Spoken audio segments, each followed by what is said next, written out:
What's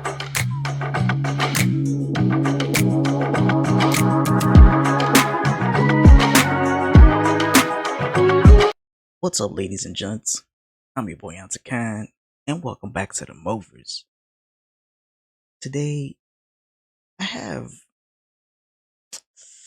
a video for you that I think most, well, new streamers and content creators should watch and take note.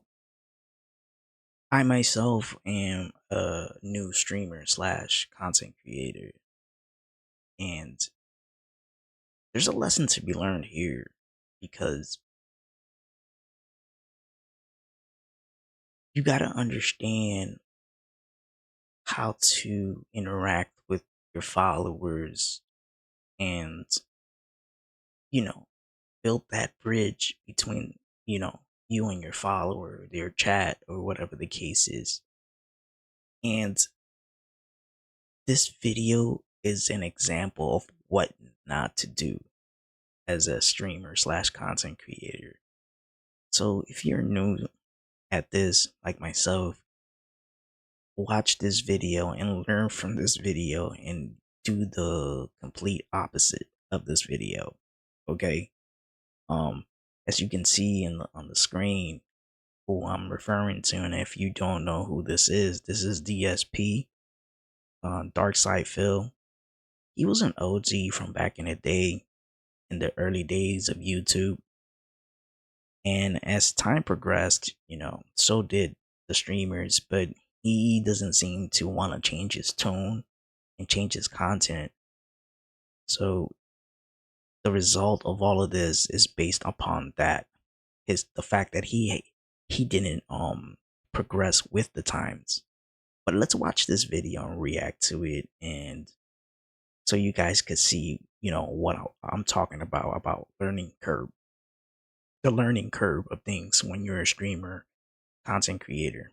So let's watch this video.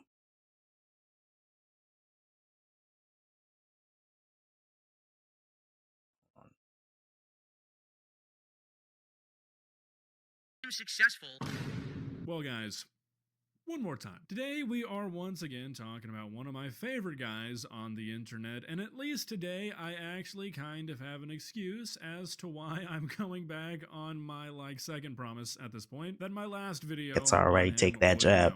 Be my last. That's right, people. We are once again talking about the world's most grateful streamer, Dark Side Phil. Now, I really wasn't planning on making this video. I got tagged in some clips on Twitter of DSP responding to me, calling me out, whatever you want to call it, and I was out and about, so I didn't sit down and watch them, and I sort of just forgot about it for a while. But then later that night, I was like, you know what? Let's take a look. Let's see what he has to say. And shit, he sucked me back in, guys. He got me. I'll admit it. So here we are. Now, if you're unaware of the context, about a week ago, I made a video on DSP. If you don't know who DSP is, I would just go watch that video. But I made a video on him because he was mocking a donator for donating an amount that Phil deemed just to not be enough. And I titled that video $150 for the sub gold. And, well, I think Phil saw it because he went on a little That's rant, crazy. or really kind of a big rant on stream, where he mentions somebody named July the Cuck. Don't know who that guy is. Sounds pretty cool, though. And, well, he does what Phil is best known for. He lies to himself, he lies to his audience, he circumnavigates every piece of criticism that's ever thrown his way, and he just sits there and he copes. He copes and copes and copes and copes until, honestly, I think he starts to believe himself. And I could just let him do that, not like I can make him stop. He's always going to do that. But my god, man, the shit he said was just so unbelievably wrong that I've just got to go back one more time, guys. Now, I'm going to do my best to be as cordial and constructive as I possibly can be throughout this video, because Phil seems to have a habit of downplaying literally anything that is ever said about him that has the slightest negative connotation as hate, as people being mean to him, not understanding him, content farming him. So I'm going to try and be as constructive as I can be. I usually am pretty constructive on this channel, so it's not going to be like a challenge, but it is Phil, so, we'll see. Let's not waste any more time, though. Let's take a look at this rant. Please subscribe. Okay, so real quick, I'm not going to show it because it's like 20 minutes, but what seems to have led Phil to talking about me was he poses this like thought experiment where he says, okay, I have three paths in front of me, like for his future as a content creator. He says the first one is where he becomes a corporate shill, he sells out, he takes sponsorships, he has to completely change his content style, he can never be honest again. Okay. That notion is so stupid because that's every streamer slash content creator's goal to get sponsored, right? To get sponsored by different brands and whatever the case is. So that's really contradictory to say where which one would you rather have? A paid deal where it's in contract and signed and delivered basically, or going on your streams and telling your chat, hey, pay me to watch me. Which one is more likely to be more lucrative in the long run? And that's a point that I'm trying to make. If you're new at this, you shouldn't even mention that. One, because there's qualifications before you even get to add any affiliates. One, and two, add a super chat and all this, and be allowed to ask for tips. Um, and I know Kick and Twitch, you need to first qualify for that, right? There's like achievements that you have to reach before you even, reach monetization, and the same thing with YouTube, right? So when you're a new streamer, content creator, that should be the last thing on your mind. Now, granted, that should be the goal, but to to go into your chat and just beg for money, that is wrong in so many ways, because think about the times now, right? Economic wise, why am I going to ask you as a follower to give me money when, one, you're paying for your own shit, you're paying for your internet, you're paying for your console, you're paying for all these different things. Let's say I invite you to play with me, right? Shouldn't it be the other way around, that I should be paying you for, following me and helping me build my brand, build my channel, build my content creating? It's a stupid notion for a streamer, content creator, to go on a chat for an hour or two ranting about that, and above all, not even playing a game, and kind of holding hostage the whole stream by telling them, well, if I don't meet quota, if I don't meet the goal, we're not playing. uh, that is so stupid. That is the opposite of engaging with your followers. That is the opposite. So if there are any other content creators watching this, and they see this, learn from this guy. um which is the irony of all this video, that he's trying to do, uh impose himself with his old ways that don't work anymore, and he doesn't realize that he is the teaching moment, he is the teachable moment for other streamers. Like, watch his videos and then do the opposite, and you will succeed. But let's continue with this video. Because I guess Phil thinks if you take like a Raid Shadow Legends advertisement or something, they're gonna like monitor your stream for the rest of your life and never let you talk bad about a game or be honest or be edgy or anything like that. Obviously, that's just an excuse to not go down that path. Phil doesn't really think that, but he says he doesn't want to take sponsorships because he doesn't want to sell out, because it's somehow going to completely change every single thing about his content if he takes an occasional sponsorship. Then he says path 2 is fully embracing the drama going on podcast, addressing all the hate, attacking people who attack him, attacking people who didn't attack him, you know, really diving into the drama heavy side of the internet. Now, while he's saying all this, his chat is like, yeah, those paths sound great, sound a lot better than what you're doing right now. Of course, he just completely ignores that because he's not actually considering these paths, he's just trying to excuse his behavior because he says his third path is basically just continuing to do what he does, listening to the constructive criticism of his audience, which he is actively ignoring as he's talking about this, doesn't address a single thing anybody says about these paths, and guess what? Continue doing what he's doing. He won't take sponsorships, and he won't dive into the drama, so what does he have to do to make money? Oh, he has to beg his audience. Then he says, is that really that big of a deal? Is it really that bad to ask his audience for money? He says, is what I'm doing that bad? He doesn't mention them by name, but he brings up, I'm pretty sure, Logan Paul and his crypto scam, then Mr. Beast and making the lunch leads in the Feastable bars, and then Boogie for faking cancer. As like a comparison, I guess, to say, look at what these guys did, it's a lot worse than begging your audience for money. Which, like, yeah, obviously it is. And that's how we got to this. We've got actual creators on the internet making documentaries about me saying, Okay, so that comparison is not an accurate one.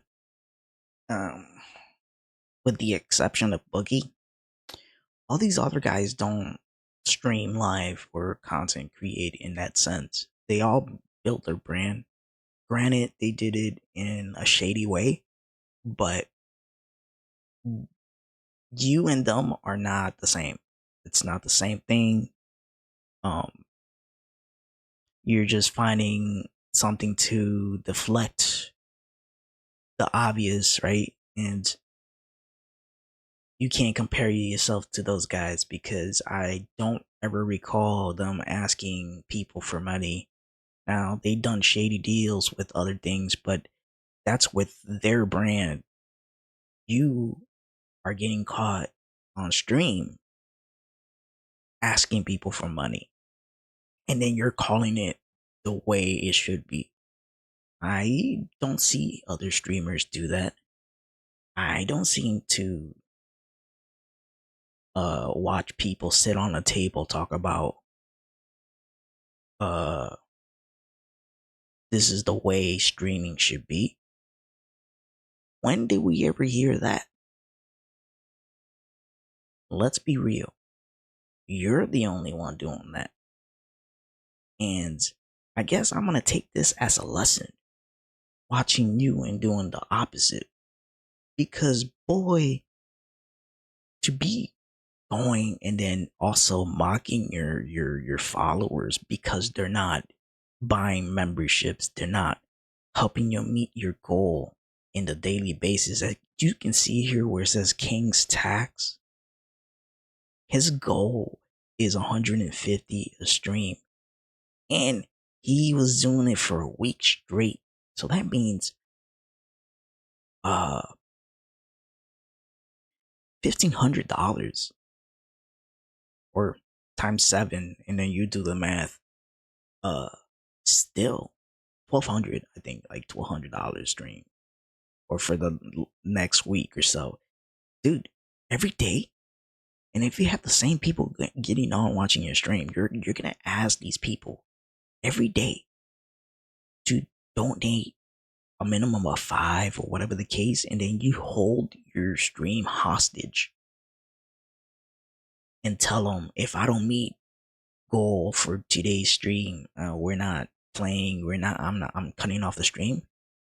Dude, you should get banned for that alone, because that is borderline extortion. Which I'm almost certain that people can report you for that. And let's not get into the legal factor of this, but let's continue this video. I'm the greediest creator? Are you fucking kidding me? Have you ever watched anyone else, you pathetic fucking schlub? You are so lame. They don't Because you talk take the about August low-hanging like that. fruit, the easy target that everyone's already targeted, to make a worthless fucking video that rehashes the same shit and just ignores the fact that there are people 47 times worse than me who actively hurt people Oh, on a fucking 47. daily basis. Okay, so let's talk about this 47. What is that out of? 50? 100? Doesn't matter if it's 1,000? a million, you're still a little shit. But Is criticism. So it seems like what Phil is implying here is because he's not the worst human on planet Earth, that he should never be criticized. He falls into the mindset that a lot of losers like this tend to, where they think that as long as they're not like the worst person walking the planet, criticism against them is not valid. That as long as there's somebody worse to criticize, that none of it should be directed towards them. Now, if I need to explain to you why that mindset is not a good one, you're a lost cause. I'm not even going to waste my time. But I find it funny that DSP brought up crypto scams, Mr. Beast and the Lunchleys, and Boogie, because those are three topics I have talked about endlessly. Boogie, not so much as the other two, but influencers and content creators who resort to crypto scams and Mr. Beast. I have criticized those two things far, far, far more frequently than I've criticized Phil, and I've gone into depth on those. The few videos I've made on Phil have been like half jokes. I don't think what he's doing matters that much in the grand scheme of things compared to like a big content creator pulling a crypto scam, or Mr. Beast hiring criminals or exploiting people. DSP pathetically begging for money is not nearly as big of a deal as those two things, but I still think Phil is ridiculously greedy. This might be a hard to swallow pill, Phil, but just because you're not the only greedy content creator doesn't mean you're not one. Also, since this is obviously what you're hung up on, I'll address it. Me calling you the world's greediest streamer while those people exist. First of all, Mr. Beast isn't a streamer. Most of the crypto scam people I've talked about aren't streamers, and well, I think you're greedier than Boogie, so there's that. Obviously, you're probably not the world's greediest person, Phil, but I think of known content creators like people who actually have somewhat of a name on the internet. all right, so I'm not gonna finish the whole thing. This is like what, 17 minutes long. But there's a lesson to be learned in all of this if you're a new content creator and slash streamer like myself. And I put myself in there because I only been doing this for a couple months. And I learned this right off the bat that one, because if you started, you're not going to be able to use any of those things with tips and super chat and all that other stuff until you qualify, right? You have to put in the hours, you have to get enough subscribers and followers in order to qualify, right? But I'm glad that it's that way because it's gonna teach me how to stay away from that. That I want to interact with my followers in a way where they don't feel like they're forced to do something. Because at the end of the day, that is the point. He is basically forcing them and extorting them to go and, oh, you want me to do this, you have to pay me before I do any of this. To me, that is the craziest thing. And it's almost criminal. I always cringe every time I see a streamer ask for money. That makes me cringe. And I don't know why anybody would follow a person like this, to be honest. I I don't see that. I never want to be like that. And if a follower goes and calls me out on something, I'm actually gonna listen. The harsher the criticism, the better, to help you grow as a content creator, as a streamer. To This is the greatest example. Now, I'm not attacking him because I don't know him personally, but I'm giving my opinion, and that's it for any new content slash streamer. Learn from this and take this as a backdrop for your streams and all that. Charge Basically charging your streamers who already pay for internet and all these things just to watch your fucking streams. And then you're on top of that, you're gonna ask them to pay to watch your content. YouTube, Kick, Twitch, they're not charging me to stream. I get to do this for free, so why am I gonna charge you to watch my streams? What kind of logic is that? I want to bring you content, but hey, my content is gonna be free. All you gotta do is show up and help me grow my channel. I should be paying you. But my point is that learn from this. and take this as a backdrop for your streams and your content creating, all right? And I don't hate on the guy. Whatever, he could do whatever the fuck he wants. But this is a lesson that I'm going to take for myself. And yeah, pretty much, guys. All right. This was my take. And please follow, subscribe, like my video, comment. I like to know what you think. Get this in the algorithm. Get this recommended more often. Please help me grow my channel. Help me to 1,000 subs, guys. It would mean a lot to me. I am putting in the work and, you know, so thank you for watching and I'll see you guys on the next one, right? Peace.